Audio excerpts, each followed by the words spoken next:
Hi guys, so today I'm going to be using Aunt Jackie's Don't Shrink. This product smells so good.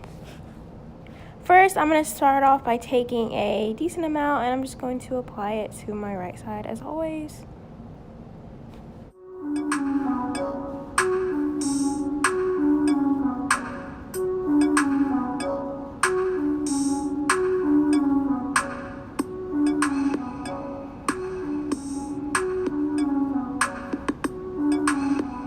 Following in, I'm just going to go ahead and just split it into sections, making it easier for me to apply the product. The great thing about this product is you can use it on wet or dry hair.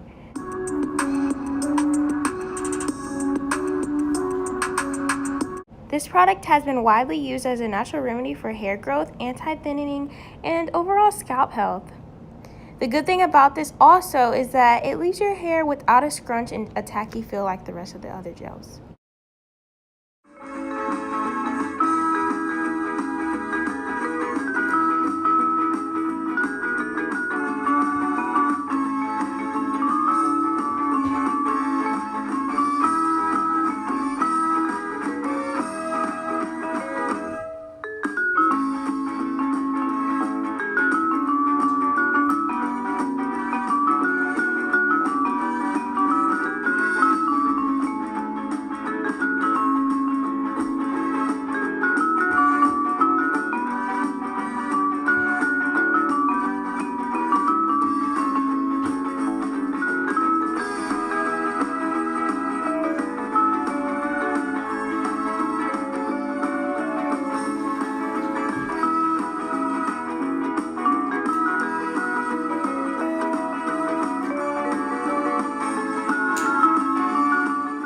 So impressed of how the results turned out, and I 100% recommend this to all my curl friends.